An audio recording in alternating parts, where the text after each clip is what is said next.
Hello everyone, welcome to the AI Club. My name is Uddesh Soman from fifth semester Department of Electrical Engineering, Ujjain engineering college. हम लोग 450dsa.com के problems solve कर रहे हैं। इससे पहले हम लोगों ने बिट मैनिपुलेशन के प्रॉब्लम्स देखे थे। आज से हम लोग डायनेमिक प्रोग्रामिंग स्टार्ट करने वाले हैं। तो welcome to the part 1 of dynamic programming. So आज मैं 450dsa.com का जो डायनेमिक प्रोग्रामिंग का मॉड्यूल है उसमें शुरुआत के 10 क्वेश्चन आज करने वाला हूँ। So let's start. पहला हमारे पास क्वेश्चन है। अ, हमारे पास कोई एक वैल्यू दी है और उस वैल्यू के चेंज दिए हैं। जैसे हम दुकान में जाते हैं कभी किसी बड़े नोट की चेंज कराने के लिए, तो हम अलग अलग अवेलेबल जो भी अवेलेबल करेंसी है उससे अलग अलग कॉम्बिनेशन बना के वो उतने वैल्यू की चेंज कर सकते हैं। तो यही हमें करना है। यहाँ पे हमारे पास इन्फिनिट नंबर ऑफ चेंज है। तो मतलब जो एन है वो हमारी वैल्यू है, और जो चिल्लर पैसे की वैल्यू है वो ये है एस। एस जो हमारे पास डिक्शनरी या फिर लिस्ट दी है वो। और इसमें हमारे पास जो भी चिल्लर है वो इन्फिनिट है और उनकी वैल्यूज यहाँ दी है 1 2 और 3। तो इसको लेके हमें फाइंड करना है कि हम ऐसे कितने कॉम्बिनेशन बना सकते हैं जिससे हमारा मतलब जो ओरिजिनल वैल्यू है उसकी चेंज हो सके, चेंज मेकिंग प्रॉब्लम। तो इसके लिए हम लोग सॉल्यूशन में देखते हैं। डायनेमिक प्रोग्रामिंग है तो हम लोग ऑब्वियसली वैल्यूज को स्टोर करते हुए चलेंगे। जो भी हमारे पास वैल्यू आएगी किसी भी पॉइंट पे, कि हमारे पास कितने नंबर ऑफ सॉल्यूशंस है, हम लोग एक्चुअल चेंज सोमन चेंज को सोमन हाँ सोमन सर। एक मिनट सोमन। हाँ सर। मैं क्या बोल रहा हूँ, आप पहले डायनामिक प्रोग्राम का अगर तुम्हारे पास थोड़ा बैकग्राउंड है तो थोड़ा बैकग्राउंड दे दो यार। सर विजुअल नहीं है, मैं ऐसे एक्सप्लेन कर सकता हूँ। विजुअल नहीं है तो एक्सप्लेन कर दो ना, उसमें क्या है। वो okay Anoop so sir visual बता देंगे, तुम थोड़ा एक्सप्लेन कर दो। ओके सो एक डायनेमिक प्रोग्रामिंग का अगर थोड़ा सा बैकग्राउंड में देना चाहूँ, तो हम लोग कभी भी अपना जो कैलकुलेशन करते हैं या फिर इटरेटिव प्रोसेसेस का यूज़ करते हैं, तो उसमें हम लोग प्रॉब्लम को छोटी छोटी प्रॉब्लम्स में डिवाइड करते हुए चलते हैं। अब कई बार ऐसा होता है जो हमारी सब प्रॉब्लम्स होती हैं वो रिपीट हो जाती है। जैसे अगर मान लीजिए हम फिबोनाची सीरीज कैलकुलेट करें, तो फिबोनाची सीरीज जो रहती है वो कुछ इस तरह से रहती है। 1, फिर 1, फिर उसके बाद 1 और 1 का सम तो 2 आ जाएगा। फिर उसके बाद ये जो पीछे के दो नंबर हैं इन दोनों का सम, तो फिर वो 3 आएगा। उसके बाद 5, उसके बाद ऐसे ये फिबोनाची सीरीज ग्रो करती है। अब हम देख सकते हैं कि हर पॉइंट के ऊपर हमारे पास कोई ना कोई सॉल्यूशन आ रहा है, हमें पिछले दो वैल्यूज को भी कैलकुलेट करना पड़ रहा है। मतलब Fibonacci of n is equals to Fibonacci of the one previous to it and the one मतलब सेकंड लास्ट टू इट। तो ऐसे दो वैल्यूज को हमें कैलकुलेट करना पड़ता है। अगर हम हर स्टेप के ऊपर बार बार कैलकुलेट करते चलेंगे तो बहुत कॉम्प्लेक्स प्रॉब्लम हो जाएगी, क्योंकि हम लोग एक ही नंबर को बार बार कैलकुलेट करेंगे। Fibonacci of position 4 and Fibonacci of position 5 में 4 वाले के भी सारे कैलकुलेशंस आएंगे, 5 वाले के भी सारे कैलकुलेशंस आएंगे, और 5 वाले में 4 वाले के कैलकुलेशंस भी ऐड होते चलेंगे। तो इसलिए हमारे पास इफेक्टिव वे है कि हम अपने रिजल्ट्स को स्टोर करते चलें कहीं पे। अगर हम अपने रिजल्ट्स को स्टोर करते चलेंगे तो हम दोबारा से कैलकुलेट करने की बजाय उन्हीं रिजल्ट को यूज करके अपना नया नंबर बना लेंगे, जो भी हमें रिजल्ट चाहिए वो।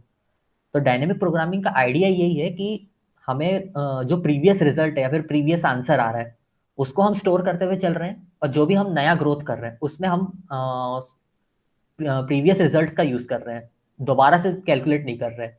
तो हम जो भी इंडिविजुअल सब प्रॉब्लम देखेंगे उसको एक बार कैलकुलेट करके रख लेंगे, और जब वो सेकेंड टाइम रिपीट होगी सेम प्रॉब्लम, तो हमारे पास आंसर पहले से पता होगा, तो हम जो पहले से आंसर पता है उसी का यूज कर लेंगे दोबारा से कैलकुलेट करने की बजाय। ये है डायनेमिक प्रोग्रामिंग का आइडिया। तो आई थिंक डायनेमिक प्रोग्रामिंग का मतलब इस पॉइंट पे तो मैं इतना इंट्रोडक्शन दे सकता हूँ। तो मैं start with the question sir. Hello. Hello.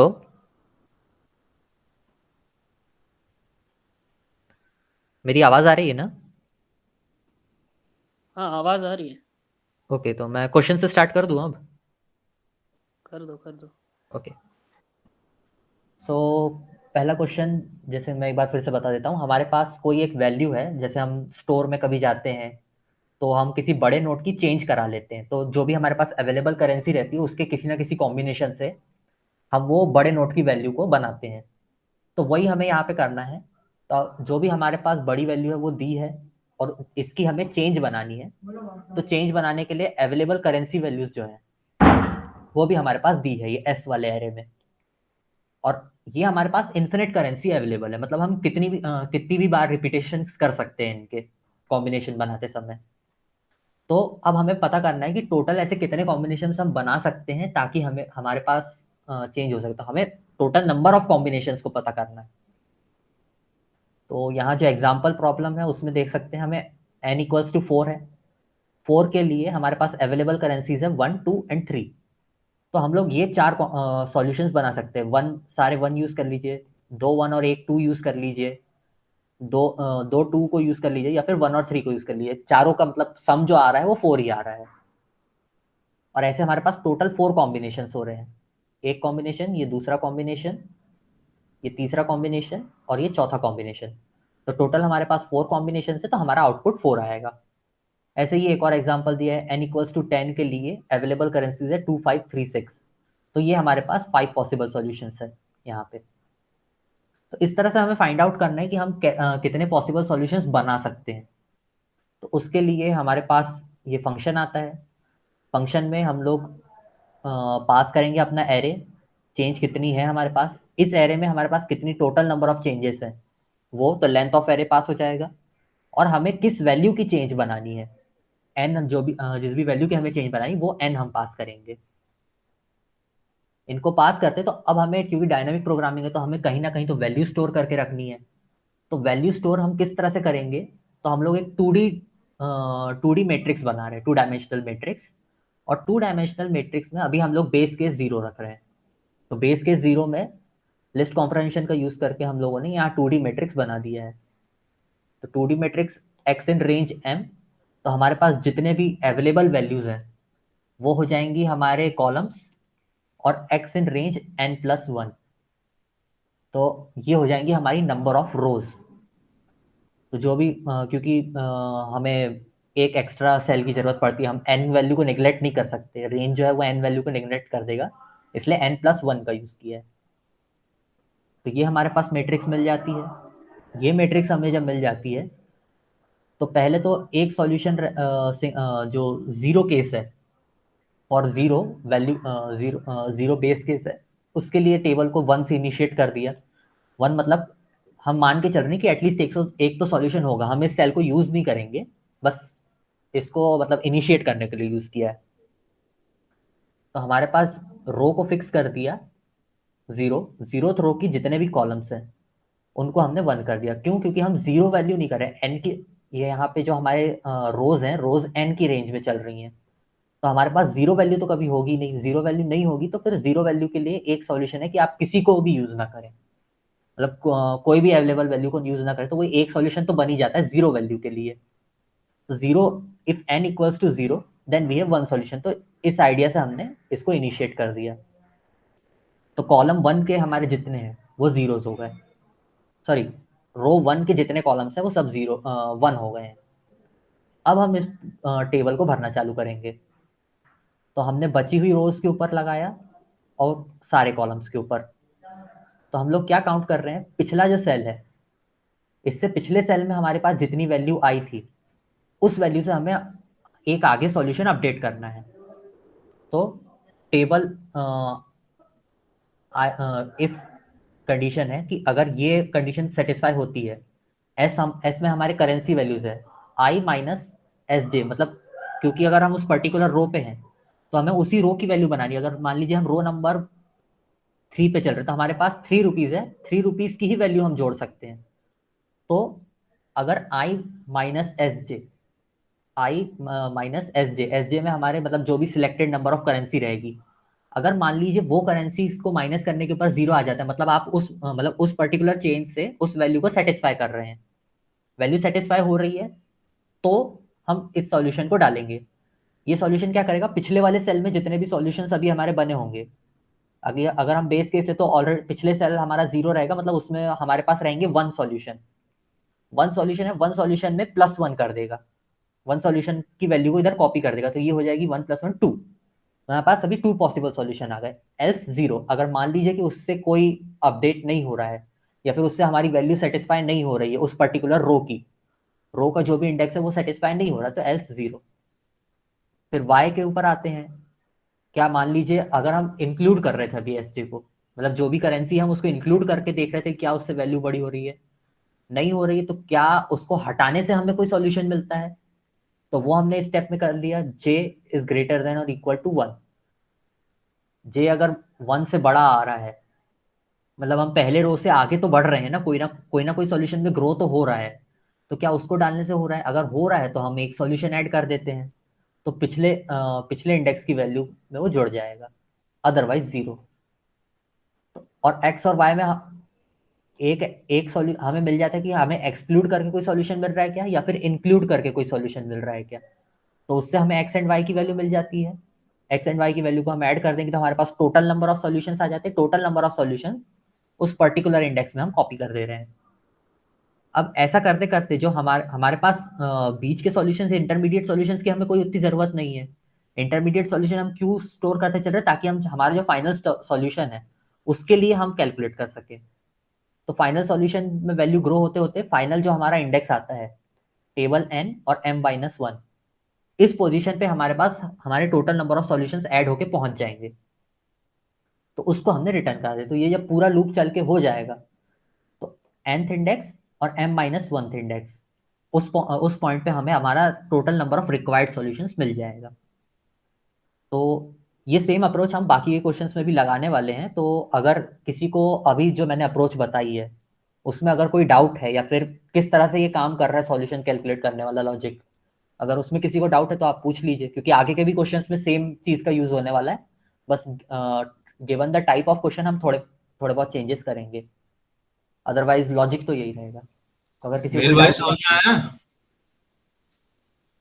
Mir भाई यस सर। समझ में सही में आया क्या? हाँ सर। नहीं तो सुमन को परेशान करो थोड़ा यार, बहुत घमंड हो गया है उसको कि मेरे को बहुत आता है। ऐसा नहीं नहीं है सर, सर। ये तो आया। ठीक है चलो आगे बढ़ो यार, मजाक कर रहा हूँ मैं तो। अच्छा, तो फाइनली इस तरह सॉल्यूशंस ऐड होते जाएंगे, तो इंटरमीडिएट स्टेज के ऊपर एन की अलग अलग वैल्यूज के लिए सॉल्यूशन आएंगे, बट हमने एन की किस वैल्यू के ऊपर सॉल्यूशन निकालना है? एन इक्वल्स टू 4 पे। तो एन इक्वल, तो हमने जो एन पास किया था, हम एन इक्वल 4 वाली जो रो है उसके ऊपर लास्ट सेल जो है उसका सॉल्यूशन देख लेते हैं। लास्ट सेल का सॉल्यूशन हमें फाइनल जो सॉल्यूशंस ऐड हो के आ रहे हैं उसकी वैल्यू दे देगा। उसकी वैल्यू दे देगा तो हमें टोटल नंबर ऑफ सॉल्यूशंस मिल जाते हैं। तो वो यहाँ पे हो गया 4। जो मैंने एग्जांपल में आपको दिखाया था क्वेश्चन, वही क्वेश्चन है। एन इक्वल्स 4, 4 की हमें चेंज बनानी है यूजिंग 1, 2 एंड 3। तो हमारे पास टोटल नंबर ऑफ ये 4 कॉम्बिनेशन आ जाते हैं। Okay, so next question. Next question भी पिछले वाले जैसा ही है, इसमें थोड़ा सा चेंज है। ये नैपसैक प्रॉब्लम है। तो मान लीजिए कि आपके पास सेल लगी है किसी भी मार्ट में, और सेल में वो आपको एक ऑफर स्कीम दे रहे हैं कि आपके पास एक बैग है, तो बैग में कोई पर्टिकुलर वेट आ सकता है, कोई पर्टिकुलर वेट आ सकता है, और आपको जाके आइटम्स उसमें लेने हैं। आपको बैग में जितने आइटम्स आप डाल सकते हो डाल लो, बट उसका जो वेट है उससे ऊपर नहीं जाना चाहिए। तो अब आइटम्स जो हैं उनकी कोई ना कोई वैल्यू होगी, तो ऑब्वियसली हमारा दिमाग चलता है कि जो सबसे महंगे आइटम्स हैं हम उनको डाल लें। बट हमें ये भी ध्यान रखना है कि वेट एक्सीड ना कर जाए। तो वेट को कम या फिर जो लिमिट है वहां तक रखते हुए हम मैक्सिमम कितनी वैल्यू के सामान को ले सकते हैं वहां से। तो वो वो होता है नैपसैक प्रॉब्लम। नैपसैक प्रॉब्लम में हमें क्या दिया है, इनपुट पैरामीटर्स हमें क्या दिए, वैल्यूज दी हैं। हम जो भी आइटम्स बैग में डालने वाले हैं उनकी वैल्यू कितनी है, मतलब उनकी कॉस्ट या फिर उनकी जो भी वैल्यू है वो कितनी है, और उनका वेट कितना है। एक पर्टिकुलर आइट क्योंकि हमारे पास लिमिट वेट की है, तो हमारे पास पर्टिकुलर आइटम का कितना वेट है, तो वो वेट की हमें लिस्ट दी है। और फाइनल हमें दिया वेट की लिमिट की, हम अपने बैग में कितना डाल सकते हैं वेट। तो अ, हम लेंथ ऑफ एरे निकाल लेंगे, लेंथ ऑफ एरे को इस नैपसैक प्रॉब्लम में डाल देते हैं फंक्शन में। तो वही चारों पैरामीटर्स है हमारी, वेट की लिमिट, वेट की लिस्ट, वैल्यू की लिस्ट, और लेंथ ऑफ आइटम्स, मतलब कितने टोटल नंबर ऑफ आइटम्स हमारे पास कितने हैं। तो ये आप वेट की लेंथ या फिर वैल्यू की लेंथ दोनों में से किसी भी एक को यूज कर सकते हैं। फिर से हमने पिछले प्रॉब्लम में क्योंकि total number of solutions calculate करने थे, तो जैसे हमने एरे बनाया था डायनेमिक प्रोग्रामिंग के रिजल्ट्स को स्टोर करने के लिए, वैसा ही एरे बनाया है। बट क्योंकि इस प्रॉब्लम में हमें एक्चुअल में वेट जो वैल्यू है, वैल्यू को फाइंड आउट करना है, टोटल नंबर ऑफ सॉल्यूशंस नहीं फाइंड आउट करने। तो अभी तो हमने इसको ज़ीरो बना दिया है, ज़ीरो से इनिशिएट किया है। तो हमारा जो भी वेट है, हर वेट के लिए एक कॉलम रहेगा। पिछली बार मतलब आप कॉलम और रो को एडजस्ट कर सकते हैं। मैंने जैसे पिछले प्रॉब्लम में जो हमारी रिक्वायर्ड वैल्यू थी, लिमिट वैल्यू थी, वो रोज में ले ली थी, यहाँ कॉलम में ले ली। उससे फर्क नहीं पड़ता, बस आपको आगे की प्रोग्रामिंग उसको ध्यान में रख के करनी पड़ेगी। और यहाँ पे हमारे पास जितनी नंबर ऑफ रोज बनानी है, तो वो यहाँ पे जितने हमारे पास वैल्यूज हैं, नंबर ऑफ वैल्यूज जितनी हैं उससे एक ज़्यादा, क्योंकि जीरो वैल्यू भी का भी केस आता है। इसलिए यहाँ पे क्योंकि हमें वेट्स ऐड करने, तो हमें डिफॉल्ट केस या फिर डिफॉल्ट नंबर ऑफ सॉल्यूशंस रखे तो कोई मतलब नहीं है। तो वो जो हम पहले कॉलम को जीरो बना देते हैं या फिर पहली रो को जीरो बनाते, तो वो यहाँ करने की ज़रूरत नहीं है। यहाँ हम लोग डायरेक्ट वेट डाल के फाइनल जो मैक्सिमम वेट है उसको कैलकुलेट करना है, तो मैक्सिमम वेट के तरफ जाएंगे हम लोग। तो दोबारा से दोनों फॉर लूप लगा दिए हैं ताकि हम मैट्रिक्स को एक्सेस कर सके। फिर if i equals to zero और वेट इक्वल्स टू जीरो, मान लीजिए आप पहली रो पे हैं, पहली रो में वैल्यू जीरो रहेगी, क्योंकि वैल्यू के हमारे पास कॉलम्स है ना, तो पहली रो में वैल्यू जीरो रहेगी और वेट भी जीरो रहेगा। अगर दो ऐसे केस आते हैं हमारे पास, ऐसे केस आते हैं, तो उस पर्टिकुलर सेल के लिए वेट जो है, सॉरी वेट बोल रहा हूँ, वैल्यू जो है, वैल्यू को आप जीरो असाइन कर दीजिए। वेट जीरो का मतलब आपने कोई भी आइटम ऐड नहीं किया, और आई इक्वल्स टू जीरो का मतलब आपको वैल्यू भी जीरो मिल रही है। उस केस में आप जीरो से इनिशिएट कर देंगे। अदरवाइज मतलब एक और केस आता है कि आपका जो भी वेट है, weight of I minus one, वो करंट वेट से छोटा है या फिर इक्वल है। अगर वो करंट वेट से छोटा या फिर इक्वल है, तो हम देखते हैं कि अब इससे पिछली स्टेप में हमने जितने सामान को ऐड किया था, क्या उसकी वैल्यू को डालने से कोई, उसकी वैल्यू को ऐड करने से कोई फायदा है, कि नए वेट को डायरेक्ट असाइन कर देने से फायदा है। कि मान लीजिए आपने पहले कोई आइटम डाल के रखा है बैग में, नया आइटम डाल के दोनों की वैल्यू क्या ज़्यादा हो रही है, या फिर आप पिछले आइटम को निकाल दीजिए, नया आइटम को डाल दीजिए, तो आपके पास ज़्यादा वैल्यू वाला सॉल्यूशन आ रहा है। तो वो चेक करने के लिए हमने मैक्सिमम के अंदर डाल दिया जो पिछला इंडेक्स है उसमें वैल्यू। तो हमारी जो भी आई की वैल्यू चल रही होगी, उस आई की वैल्यू को वैल्यू वाली लिस्ट में पास कर देंगे। तो जो भी एक वैल्यू है वो हम चेक कर लेंगे, वैल्यू चेक करके उसको ऐड कर देंगे। अभी हम करंट जो वैल्यू को डाल रहे हैं उसमें ऐड कर देंगे। ये इंडेक्सिंग जो हो रही है वो पिछली वैल्यू के, पिछले इंडेक्स के ऊपर जो भी वैल्यू आपकी चल रही थी वो है, उसमें ऐड कर दिया। अदरवाइज अभी हम करंटली जिस वैल्यू को देख रहे हैं वो, तो पिछली वैल्यू में ऐड करके मैक्सिमम वैल्यू मिल रही है, कि नए वैल्यू को डाल के मैक्सिमम वैल्यू मिल रही है। तो जिस भी केस में हमें मैक्सिमम वैल्यू मिल रही होगी, वो मैक्सिमम वैल्यू इसमें ट्रांसफर हो जाएगी।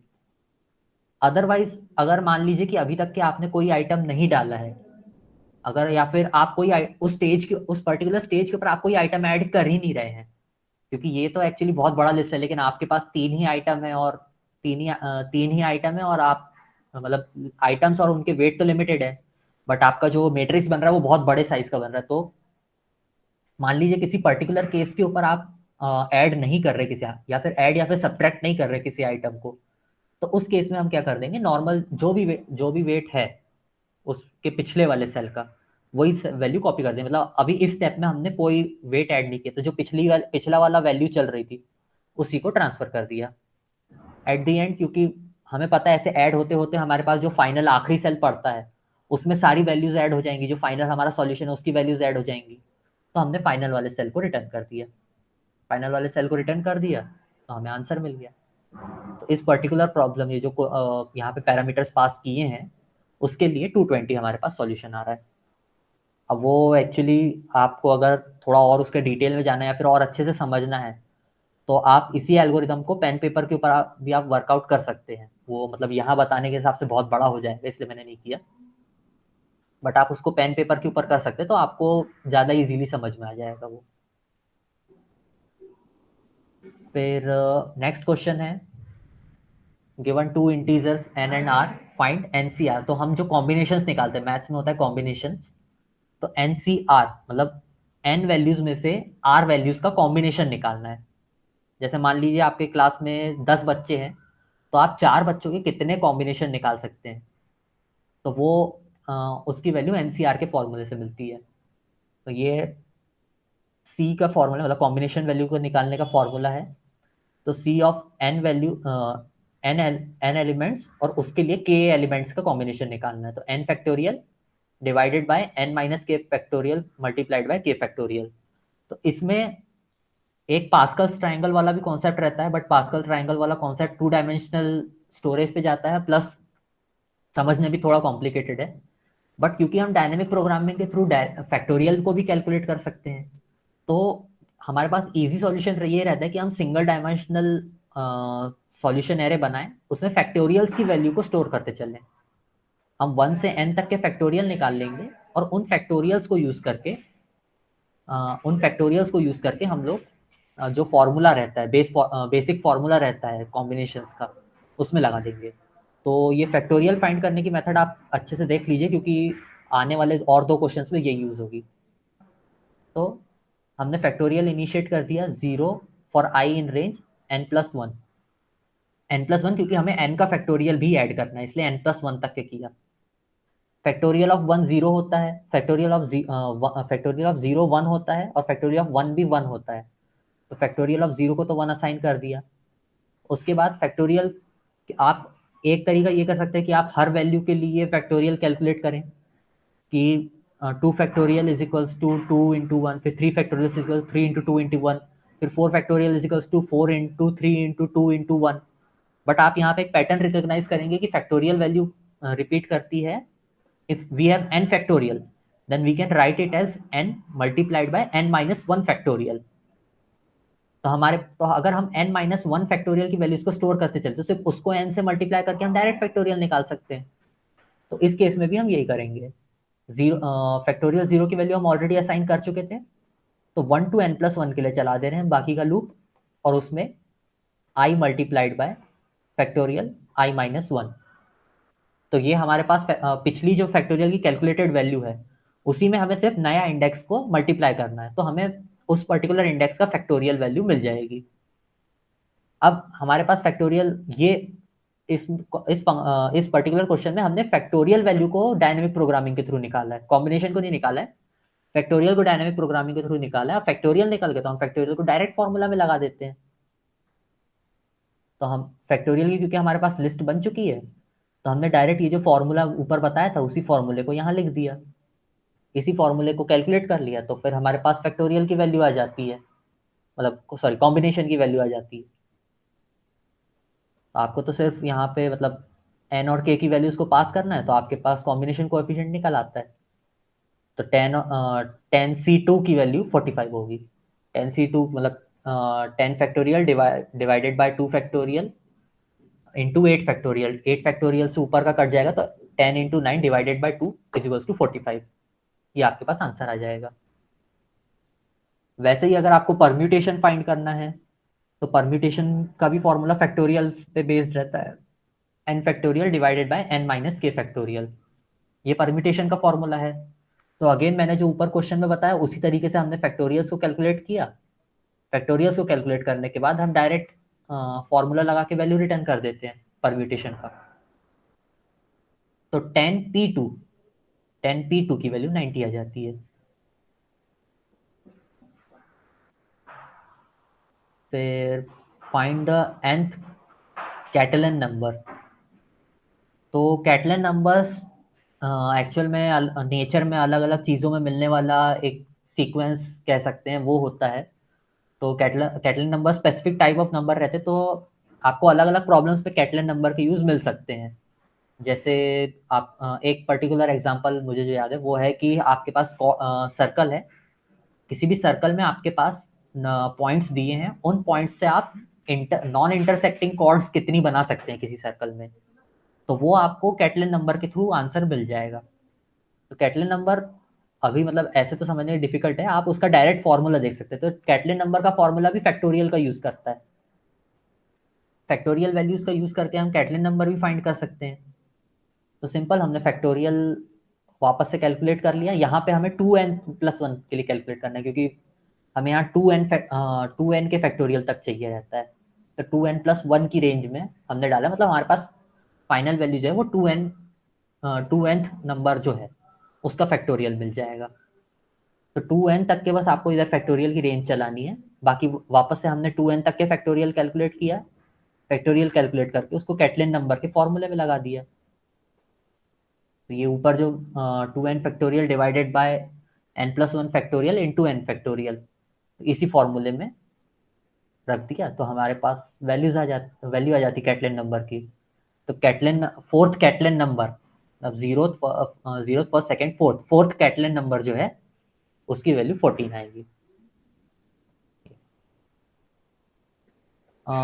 इसमें मतलब फैक्टोरियल फाइंड करने या फिर कॉम्बिनेशन परम्यूटेशन में अगर किसी को कोई प्रॉब्लम है तो आप प्लीज़ पूछ सकते हैं, अदरवाइज मैं नेक्स्ट क्वेश्चन के ऊपर जाता हूँ।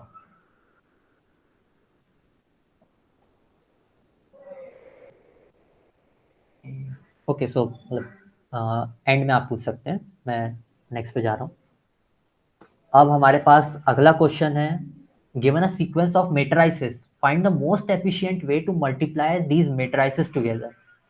तो हमारे पास जब भी मेट्राइसेस रहती हैं, क्योंकि मेट्राइसेस में एडजेसेंसी की प्रॉपर्टी रहती है, तो अगर मेरे पास 3 मेट्राइसेस है ए बी एंड सी, तो मैं ए बी को पहले मल्टीप्लाई करूं फिर सी से मल्टीप्लाई करूं, या फिर मैं बी और सी या फिर मैं बी और सी को पहले आपस में मल्टीप्लाई कर लूं फिर ए से मल्टीप्लाई करूं, तो और या तो भी मतलब दोनों केस में मेरा आंसर सेम आएगा। जैसे अगर मैं यहाँ लिखता हूँ, अगर मान लीजिए मेरे पास 3 मेट्राइसेस हैं ए बी और सी, मैं ये कर सकता हूँ ए और बी को पहले मल्टीप्लाई कर दूं, ए और बी पहले मल्टीप्लाई हो जाएंगे फिर सी से मल्टीप्लाई कर सकता हूँ, या फिर मैं बी और सी को पहले मल्टीप्लाई कर लूँ, वो भी कर सकता हूँ मैं। बी और सी पहले मल्टीप्लाई हो जाएंगे और उसके बाद में जो भी वैल्यू आएगा उसको ए से मल्टीप्लाई, ऑर्डर चेंज करने की बात नहीं कर रहा हूँ मैं, मतलब ऑर्डर ऑफ मल्टीप्लिकेशन को चेंज नहीं कर रहा हूँ मैं, सिर्फ मतलब पहले किस सेट को सबसेट को मल्टीप्लाई करना है वो। तो अगर हमारे पास ऐसी मेट्राइसेस दी हैं तो क्या हम, बट उसमें मतलब कंस्टेंट ये आता है कि बी और सी को मल्टीप्लाई करके फिर ए से मल्टीप्लाई करूंगा, तो मेरे जो टोटल नंबर ऑफ स्टेप्स है वो अलग हो सकते हैं, आंसर तो सेम ही आएगा, लेकिन जो total number of steps required to calculate है वो अलग हो सकता है। तो इसलिए मुझे मिनिमम नंबर ऑफ मल्टीप्लिकेशंस निकालने की, मुझे अगर उन्हें मल्टीप्लाई करना है मेट्राइसेस को, तो उसके लिए मिनिमम नंबर ऑफ कितने मल्टीप्लिकेशंस का यूज़ मैं कर सकता हूँ। तो मुझे एक्चुअल में मल्टीप्लिकेशन परफॉर्म नहीं करना है, तो बल्कि मुझे निकालना है वो मिनिमम मल्टीप्लिकेशंस वाला ऑर्डर, या फिर जो भी मिनिमम नंबर ऑफ मल्टीप्लिकेशंस है उसको निकालना है।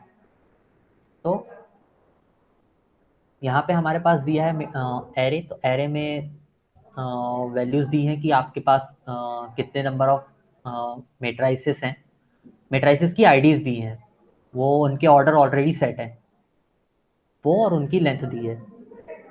अब इसको अगर हमें मल्टीप्लाई करना है, तो यहाँ पे मेट्राइसेस के ऑर्डर दिए, तो इसमें मैं आपको बता देता हूँ, अगर हमारे पास 4 दिए हैं तो एक्चुअली 3 वैल्यूज होती हैं।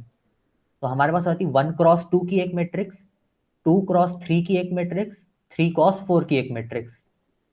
जो मैट्रिक्स का रिप्रेजेंटेशन रहता है ना A n×m, तो उसके अकॉर्डिंग ये 1/2 की मैट्रिक्स है, फिर दूसरा सेट हमारे पास 2/3 का मैट्रिक्स है, और तीसरा सेट हमारे पास 3/4 का मैट्रिक्स है। ये इस एरे का रिप्रेजेंटेशन है।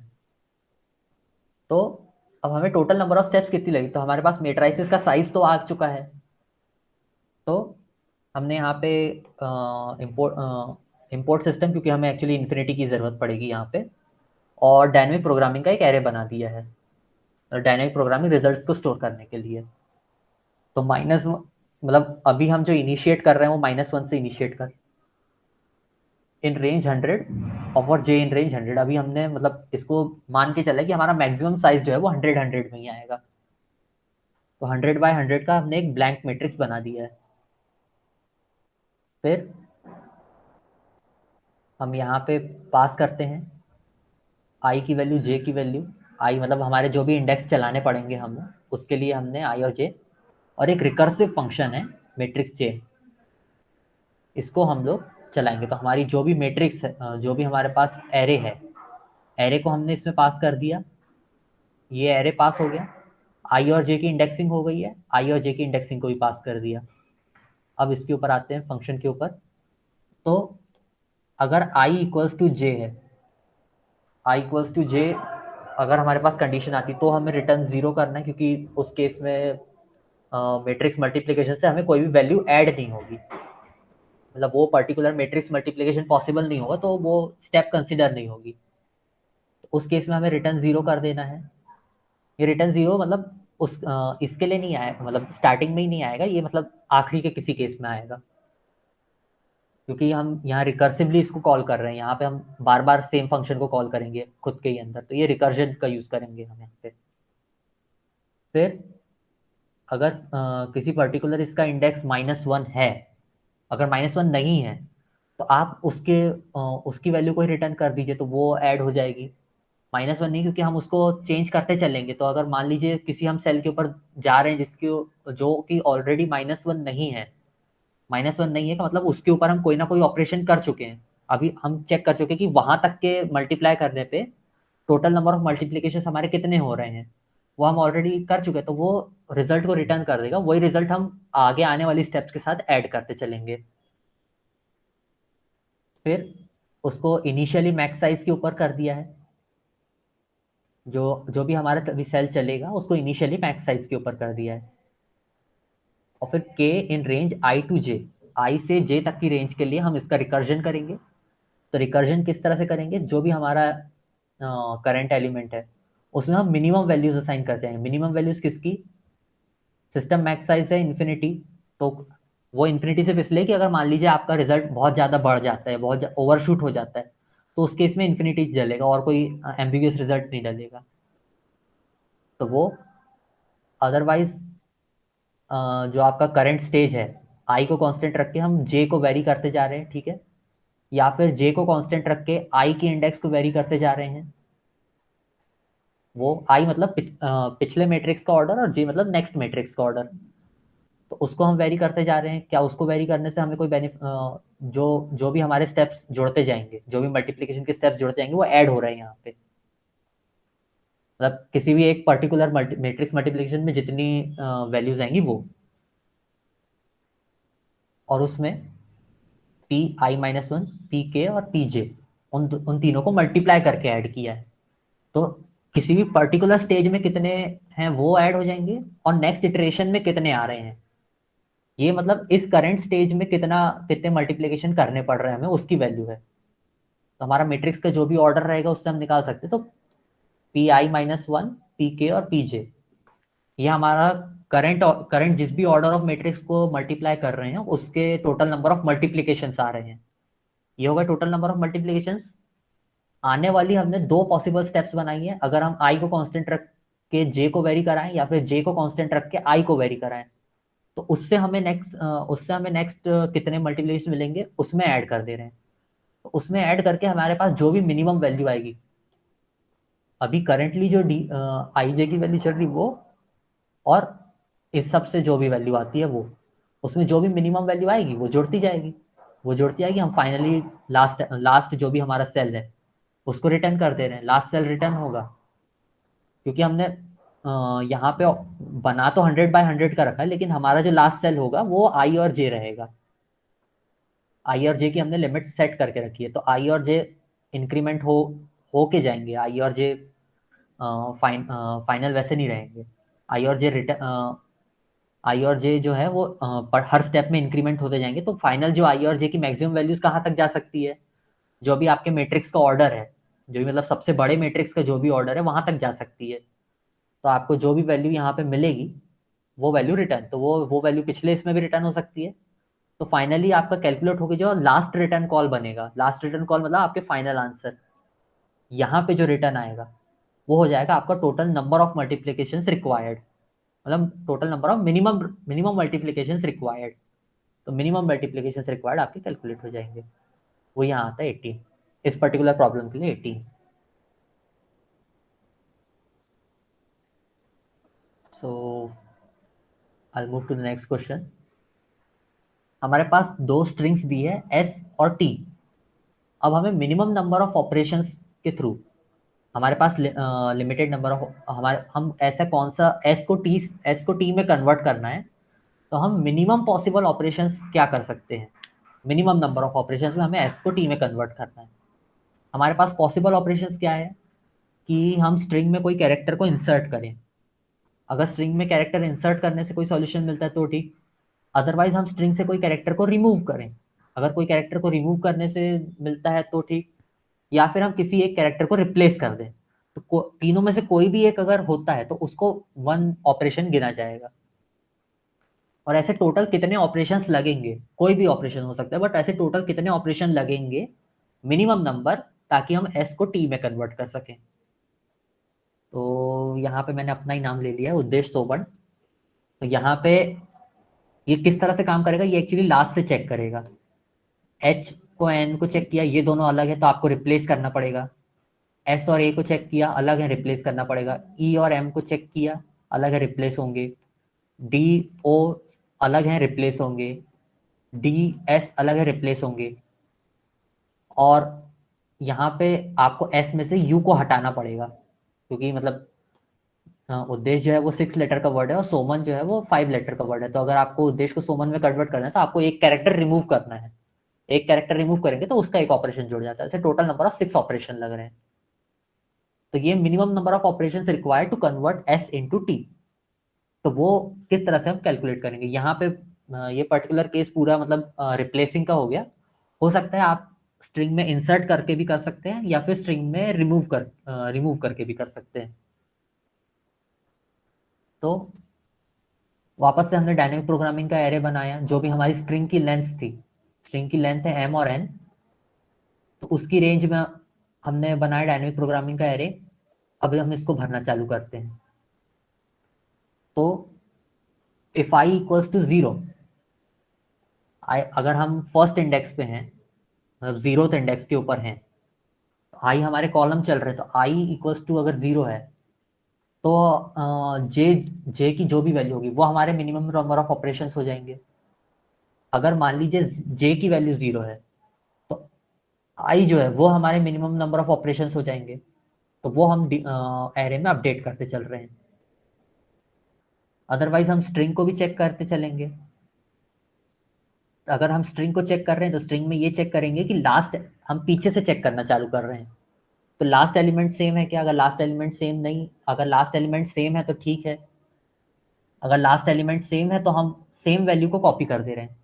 अदरवाइज अगर लास्ट एलिमेंट सेम नहीं है तो हम वन प्लस करके वैल्यू को कॉपी करेंगे। अब वैल्यू कौन सी कॉपी करेंगे, जो भी हमें मिनिमम मिलेगी, क्योंकि हमें मिनिमम नंबर ऑफ ऑपरेशंस पे करना है। तो जो भी हमें मिनिमम वैल्यू मिलेगी उस पे हम वन प्लस करके नेक्स्ट सेल को असाइन करेंगे। तो इंसर्ट, अगर हम इंसर्ट कर रहे हैं तो जे वाला जो है, मतलब क्योंकि ये दोनों स्ट्रिंग्स के ऑर्डर में बना हुआ एरे है, इंसर्ट करने के लिए हमें जे वाला जो एरे, मतलब नंबर ऑफ कॉलम्स में जो भी स्ट्रिंग आ रही उसमें एक कैरेक्टर को ऐड करना पड़ेगा। तो उसके लिए J-1, मतलब पिछली स्टेप में जितना था उसमें एक और ऐड कर दीजिए। अदरवाइज I-1 रिमूव के लिए है। I-1 मतलब आप जो भी रो के ऊपर चल रहे हो उस रो से एक पिछले वाले पे चले जाइए, तो आपका एक कैरेक्टर रिमूव हो जाएगा। तो उसके लिए उस पर्टिकुलर स्टेप के ऊपर जितने नंबर ऑफ ऑपरेशंस हो चुके थे वो आ जाएगा।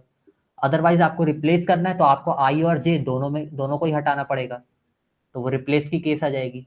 और इन तीनों में से जो भी मिनिमम वैल्यू आ रही होगी, इन तीनों में से जो भी मिनिमम वैल्यू आ रही होगी पर्टिकुलर स्टेप के ऊपर, उसमें हम वन ऐड कर देंगे।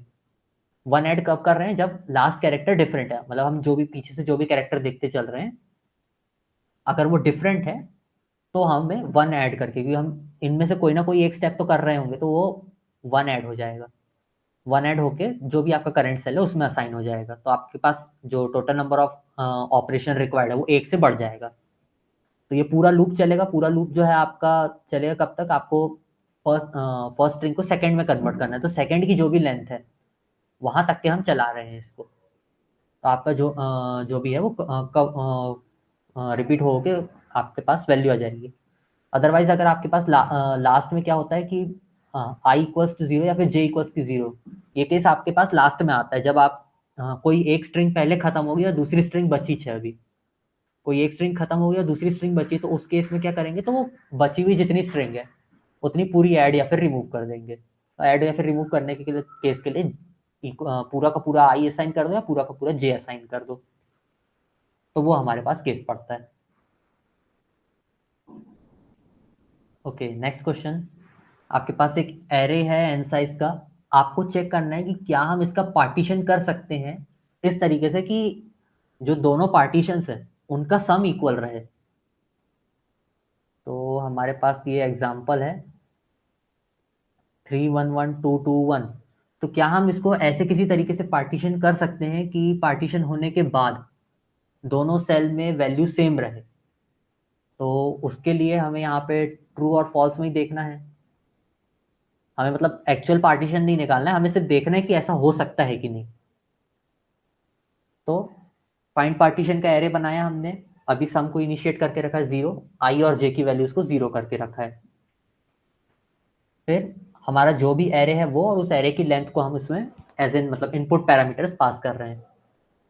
हम पहले सारे एलिमेंट्स का सम निकाल लेते हैं और उसका हाफ चेक कर लेते हैं, क्योंकि अगर जो आपका जो भी आपका एरे है उसमें अगर वो हो जाता है, आपका जो भी एरे है अगर उसमें साइज इक्वल मतलब उसका सम जो है वो हाफ नहीं हो सकता, डिविजिबल बाय 2 नहीं है, तो उस केस में क्या हो जाएगा कि आप दो इक्वल पार्टीशन कभी नहीं कर सकते। ऑड नंबर के केस में आप इक्वल पार्टीशन नहीं कर सकते, आपको इवन सम ही होना। तो अगर सम इवन नहीं है, ये नॉट इक्वल्स टू जीरो है, अगर not equals to zero modulus operator लगा के नॉट इक्वल्स टू जीरो आता है तो आप फॉल्स रिटर्न कर दिए। मतलब अगर ऑड केस है तो आपको फॉल्स रिटर्न कर देना, आपको कोई आगे करके मतलब नहीं है। अदरवाइज हम लोग वापस से एक मैट्रिक्स बनाते हैं। इधर पे हम लोग बाइनरी मैट्रिक्स बना रहे हैं ट्रू और फॉल्स की, तो आपको ये कुछ इस तरह से मैट्रिक्स मिल जाएगी। तो इसमें इनिशियली सारी वैल्यूज ट्रू रहेंगी, जितनी भी वैल्यूज हैं उनको ट्रू रखेंगे, उसके बाद हम इसको फॉल्स करते चलेंगे। अब लेफ्ट मोस्ट कॉलम जो है उसको 0 ही रखना है, क्योंकि लेफ्ट मोस्ट कॉलम के ऊपर आप कोई ऑपरेशन नहीं करेंगे। लेफ्ट मोस्ट कॉलम को ऑलरेडी फॉल्स बना के रखा है, तो हमने लेफ्ट कॉलम को सेट कर दिया जीरोथ कॉलम, और सारी रो इंडेक्सेस के ऊपर चला के इसको फॉल्स कर दिया।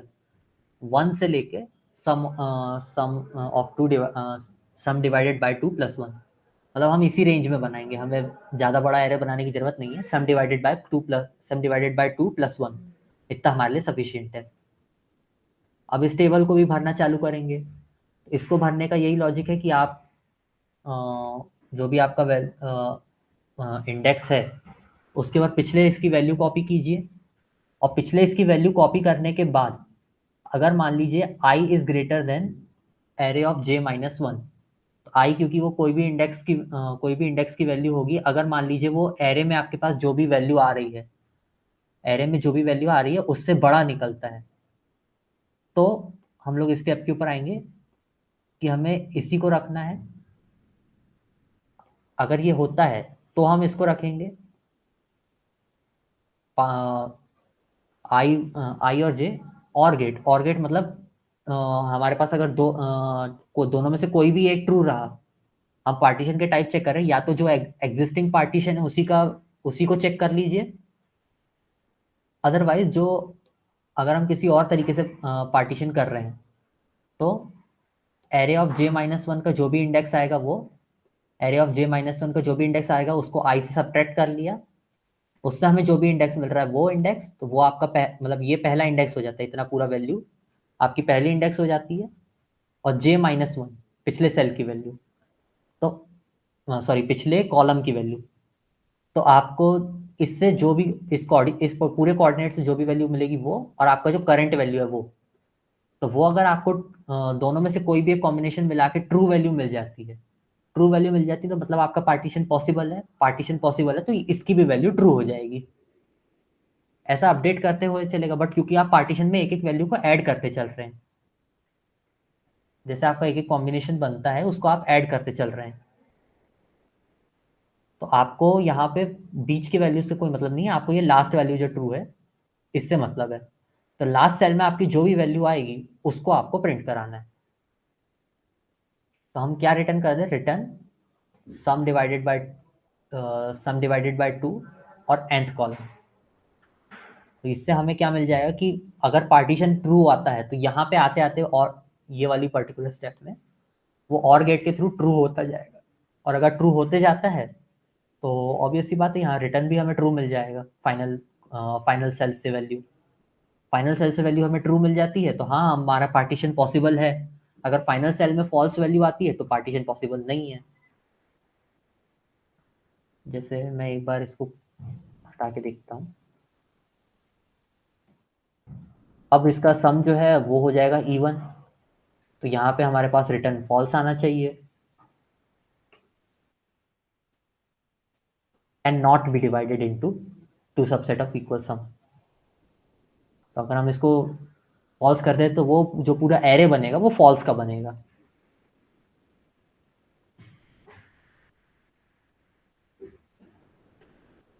चलिए नेक्स्ट क्वेश्चन। अब हमारे पास जैसे पहले पेयरिंग वाले सेंस वाले प्रॉब्लम है, वैसे अब यहाँ पे हम लोग पेयरिंग करने वाले हैं। तो मान लीजिए हमारे कोई भी कॉलेज के या स्कूल के फंक्शन रहते हैं तो उसमें हम लोग कपल डांस वगैरह करा लेते हैं। तो हमारे पास स्टूडेंट्स हैं या फिर फ्रेंड्स हैं हमारे। अब हमें कॉम्बिनेशंस बनाने की, हमारे पास गिवन नंबर ऑफ फ्रेंड्स हैं, हम उनके कितने कॉम्बिनेशन बना सकते हैं, या तो कपल्स बनाएंगे या फिर उनको सिंगल रहने देंगे। तो ऐसे हम कितने यूनिक कॉम्बिनेशन बना सकते हैं। तो जैसे हमारे पास अभी 3 लोग थे, तीन स्टूडेंट्स हैं, तो उनको या तो हम तीनों को सिंगल रखें, या फिर ए और बी को कपल बना दे, सी को सिंगल रखें, या फिर ए और सी को कपल बना दे, बी को सिंगल रखें, या सी और बी को कपल बना दे, ए को सिंगल रखें। बी सी और सी बी ए की कपल कहलाएगा तो उसको रिपीटेडली काउंट नहीं करना है। जो यूनिक नंबर ऑफ कॉम्बिनेशन आप बना रहे हैं बस उसी को काउंट करते चलना है। तो अगर हमारे पास 3 टोटल कैंडिडेट्स हैं तो हमारे पास ऐसे 4 पॉसिबल सॉल्यूशंस है। तो 4 पॉसिबल सॉल्यूशंस के लिए हम फिर से इसका यूज करेंगे। तो फॉर यहाँ पे डायनेमिक प्रोग्रामिंग का एरे बना दिया, 0 for i in range n+1, आपकी जो भी जितने भी नंबर ऑफ पार्टिसिपेंट्स है +1, तो हमारा n वैल्यू कंसिडर हो जाएगी। n वैल्यू कंसिडर हो जाएगी for i in range n+1। For loop चला दिया, simple, if I is less than और इक्वल टू 2, अगर 0 या फिर 1 का केस मतलब 0 या फिर 1 का केस आता है तो ऑब्वियस सी बात है आप सिंगल सॉल्यूशन ही बना सकते हैं। मतलब सिंगल इंसान को ही रखना पड़ेगा, सिंगल इंसान को रखेंगे तो वही वैल्यू कॉपी हो जाएगी। अदरवाइज हम पिछले पिछले सेल की वैल्यू को तो कॉपी कर ही रहे, पिछले सेल में हमारे पास कितने लोग हो गए थे उसको तो कॉपी कर ही रहे हैं। और टोटल नंबर ऑफ कॉम्बिनेशंस कितने बन सकते, तो i-1 एक इंसान को आपने हटा दिया और बचे हुए जो लोग हैं उनसे मल्टीप्लाई कर दिया, बची हुई जो भी लिस्ट ऑफ पीपल है उससे मल्टीप्लाई कर दिया, तो वो टोटल नंबर ऑफ कॉम्बिनेशन हो जाते हैं। कि अगर मेरे पास 3 लोग हैं, 3 लोगों में से एक को मैं सिंगल निकाल लूँ, 3 में से किसी एक को सिंगल निकाल लूँ तो मैं 2 कॉम्बिनेशन बना सकता हूँ, ऐसे 2 कॉम्बिनेशन। या फिर मान लीजिए किसी एक को पेयर कर रहा हूँ, जैसे मैं ए को बोल दिया पेयर कर रहा हूँ, तो मैं ए को बी के साथ पेयर करके सी को सिंगल रख सकता हूँ, या फिर ए को सी के साथ पेयर करके बी को सिंगल रख सकता हूँ। तो ऐसे पिछली जो 2 वैल्यूज है, पिछली वैल्यू जो आ रही है हमारे पास i-2 की जो भी वैल्यू स्टोर है उससे मैं मल्टीप्लाई कर दूँ तो मेरे पास टोटल नंबर ऑफ कॉम्बिनेशन आ जाएंगे, और उसको जो नेक्स्ट वैल्यू है, सॉरी पिछली लास्ट वैल्यू है उससे मैं ऐड कर दे रहा हूँ। ये मेरे इस जो करंट स्टेप है उसके कॉम्बिनेशन है, और ये जो पिछली स्टेप में कैलकुलेट किया हूँ उसके कॉम्बिनेशन है, उसको नए इंडेक्स के ऊपर कॉपी कर रहा हूँ। तो फाइनली जो हमारा लास्ट इंडेक्स है उसके ऊपर सारे कॉम्बिनेशंस ऐड होते चलेंगे। तो टोटल कितने कॉम्बिनेशंस बन सकते हैं, ऐसे कपल या फिर सिंगल रखने कितने कॉम्बिनेशन बन सकते हैं, तो वो हमारे लास्ट एलिमेंट में आ जाएंगे। वही लास्ट एलिमेंट आप रिटर्न कर दीजिए तो वो आपको आंसर मिल जाएगा कि आप टोटल कितने कॉम्बिनेशंस बना सकते हैं। Okay, now the last question of the day, gold mine problem है। तो एक फील्ड है हमारे पास, जैसे कोई भी हम गेम खेलते हैं तो गेम हमारा जनरली 2D गेम जो रहता है उसमें हमारे पास फील्ड रहती है, तो ये हमारे पास फील्ड बनी है। अब किसी भी फील्ड के किसी भी एक ब्लॉक में कितने वैल्यू का गोल्ड है, वो वैल्यूज हमें यहाँ पे मैट्रिक्स के फॉर्म में दी है। तो ये मैट्रिक्स हमारा हो गया फील्ड, और किसी भी ब्लॉक की क्या वैल्यू है वो हो जाएगी मैट्रिक्स के उस इंडेक्स की वैल्यू। और हम लोग स्टार्ट कर रहे हैं लेफ्ट से। लेफ्ट मतलब ये 1 4 1 9 चारों में से किसी भी से भी स्टार्ट कर सकते हैं। और हमारे पास सिर्फ राइट मूव पॉसिबल है। राइट मूव कैसा कि हम राइट में डायरेक्टली राइट जा सकते हैं, स्ट्रेट राइट, या फिर हम डायगोनली अपवर्ड जा सकते हैं राइट में, या फिर डायगोनली डाउनवर्ड जा सकते हैं राइट में। तो जैसे मान लीजिए हम 4 के ऊपर हैं, तो हम इस 2 के ऊपर भी जा सकते हैं, 5 के ऊपर भी जा सकते हैं, 3 के ऊपर भी जा सकते हैं। फिर भी जो भी नेक्स्ट पॉइंट के ऊपर जाएंगे, नेक्स्ट पॉइंट से बाकी के सब को भी देखेंगे। तो ऐसा करते हुए हम जब लास्ट तक पहुंचते तो हमें ऐसा पाथ निकालना है, या फिर ये फाइंड आउट करना है कि हम मैक्सिमम नंबर ऑफ गोल्ड कितना कलेक्ट कर सकते हैं। इसको आप मतलब ग्रीडी अप्रोच से भी सॉल्व करेंगे तो भी ऑलमोस्ट मतलब सिमिलर ही आएगा। जो मतलब प्रोग्रामिंग अप्रोच है आपकी सिमिलर ही रहेगी, ये मतलब उतना डिफरेंट नहीं। या फिर आप इसमें बैक ट्रैकिंग में भी ऐसा हम प्रॉब्लम देख चुके हैं। इस बार इस प्रॉब्लम को डायनेमिक से सॉल्व करना है। तो मैक्स गोल्ड के लिए एक टेबल बना दिया, 0 for i in range m और J2M, मतलब जो भी हमारा मैट्रिक्स था उसके ऑर्डर में बना दिया। तो रो और जो भी हमारा मैट्रिक्स चल रहा है उसी के ऑर्डर में हमने गोल्ड टेबल को बनाया है। अब हम क्या करेंगे, वही इसमें हम लोग एक्चुअली पीछे से चल रहे हैं, क्योंकि राइट टू लेफ्ट जाना था। हम जा एक्चुअली लेफ्ट टू राइट जा रहे हैं, लेकिन जो हमारा प्रोग्रामिंग में कैलकुलेशन है वो राइट टू लेफ्ट कर रहे हैं। तो जो भी gold collected on going right होगा वो कॉलम में एक कम हो जाएगा। तो अगर कॉलम n-1 है, अगर मान लीजिए आप ग्रिड के बाहर जा रहे हैं, तो हमें वैल्यू को बढ़ाना नहीं है, वैल्यू 0 कर देनी है। अदरवाइज जो भी हमारे गोल्ड टेबल की वैल्यू है उसको हम कॉपी कर लेंगे। या फिर हम आगे आते हैं, रो इक्वल 0 कॉलम n-1, उसमें भी राइट अप की वैल्यू को 0 कर दिया। मतलब ऊपर जाने में हमें क्या बेनिफिट मिल रहा है, तो वो 0। अगर हम 0 रो के ऊपर चल रहे हैं तो हम राइट अप नहीं जा सकते हैं इसलिए।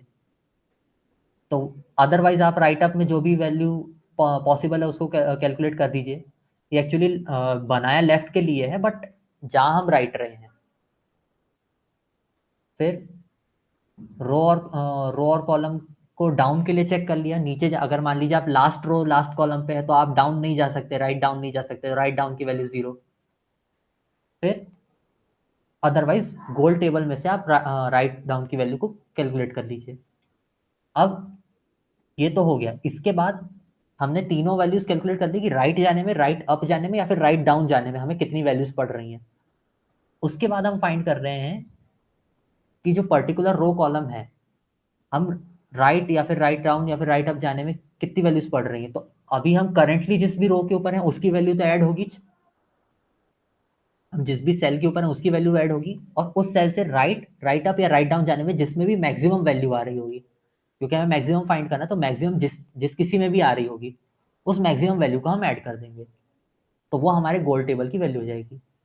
अब क्योंकि मैंने बताया कि हम भले ही क्वेश्चन में हम जा रहे हैं लेफ्ट टू राइट, बट जो हम सॉल्यूशन कर रहे हैं वो राइट टू लेफ्ट के डायरेक्शन में कर रहे हैं। तो अभी तक के हम जैसे लास्ट सेल निकालते थे, लास्ट रो लास्ट कॉलम की वैल्यू को आंसर बताते थे, अभी हमारी first row first column answer हो जाएगा।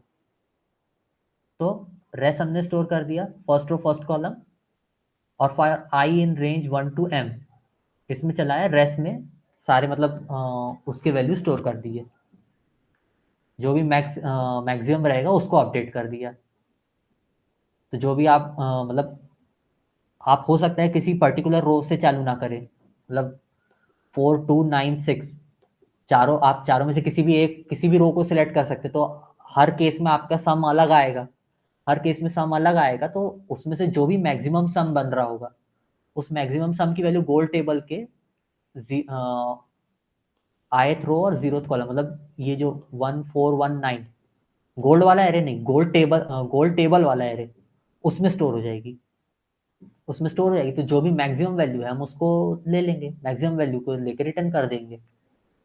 तो हमारे पास आ जाता है कि हम टोटल मतलब मैक्सिमम कितना गोल्ड ले सकते हैं फील्ड से। सो थैंक यू, आज के लिए इतना ही था। Thank you very much. अगर किसी को कोई डाउट हो तो आप डेफिनेटली पूछ सकते हैं।